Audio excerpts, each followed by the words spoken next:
ఇక ఐబొమ్మ రవికి cyber crime పోలీసులు షాక్ ఇచ్చారు. రెండోసారి కస్టడీ పూర్తయిన వెంటనే రవి బెయిల్ పిటిషన్ వేయగా అతని మరో 4 కేసుల్లో కస్టడీకి ఇవ్వాలంటూ పోలీసులు పిటిషన్ వేశారు. ఒక్కో కేసులో 7 రోజుల కస్టడీకి ఇవ్వాలని కోరారు. రేపు కౌంటర్ వేయాలని ఐబొమ్మ తరపు రవి అడ్వకేట్ ను కోర్టు ఆదేశించింది.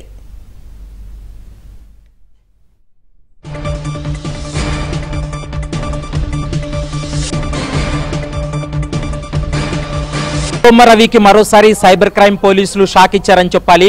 ఎందుకంటే ఇప్పటికే అతని పైన 5 కేసులు నమోదు చేసినటువంటి సైబర్ క్రైమ్ పోలీసులు కేవలం ఒక్క కేసులో మాత్రమే అతన్ని 2 సార్లు ఇప్పటి వరకు కస్టడీకి తీసుకొని విచారణ జరిపినటువంటి పరిస్థితి కనపడింది.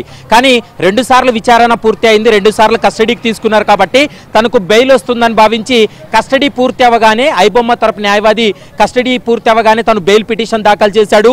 ఈ రోజు మధ్యాహ్నం బెయిల్ పిటిషన్ కి సంబంధించి వాదనలు జరగాల్సి ఉంది. కానీ ఈ గ్యాప్ లోనే మరొక 4 కేసులు అతని పైన ఉన్నాయి కాబట్టి ఈ 4 కేసులో ఒక్కొక్క కేసులో 7 రోజుల పాటు తమ కస్టడీకి ఇవ్వాలంటూ కూడా సైబర్ క్రైమ్ పోలీసులు కస్టడీ పిటిషన్ దాఖలు చేయడంతో న్యాయస్థానం ఈ యొక్క 4 పిటిషన్లకు సంబంధించి కస్టడీ పైన కౌంటర్ దాఖలు చేయాలంటూ కూడా ఐబొమ్మ రవి తరపు న్యాయవాదికి ఆదేశించింది. రేపు ఐబొమ్మ తరపు న్యాయవాది ఈ కస్టడీ పిటిషన్లకు సంబంధించి తన కౌంటర్ దాఖలు చేసిన తర్వాత రేపు ఒక కీలక నిర్ణయం తీసుకునే అవకాశం ఉంటుంది. ఎందుకంటే ఈ కేసులో లోతైనటువంటి దర్యాప్తు జరపాలి.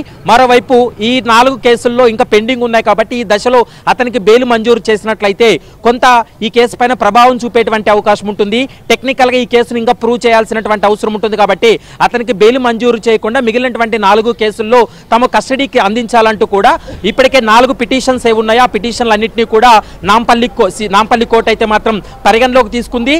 రేపు ఈ కస్టడీ పిటిషన్లకు సంబంధించి వాదనలు కొనసాగుతాయి. మరోవైపు ఇప్పటికే బెయిల్ పిటిషన్ కూడా దాఖలు చేశాడు కాబట్టి ఆ బెయిల్ పిటిషన్ కి సంబంధించి కోర్టు ఎలాంటి నిర్ణయం తీసుకోబోతుందనేది మాత్రం చూడాలి.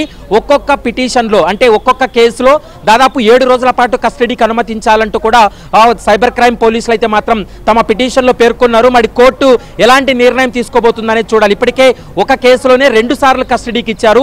మరి ఈ 4 కేసులకు సంబంధించి న్యాయస్థానం ఎలాంటి నిర్ణయం తీసుకోబోతుంది, ఇప్పటికే ఐబొమ్మ రవి వేసినటువంటి బెయిల్ పిటిషన్ కి సంబంధించి కూడా ఎలాంటి నిర్ణయం తీసుకోబోతుందనేది మాత్రం రేపు ఒక క్లారిటీ వచ్చేటువంటి అవకాశం అయితే కనపడుతుంది. Vijaya Chandrika. Okay Praveen, thank you.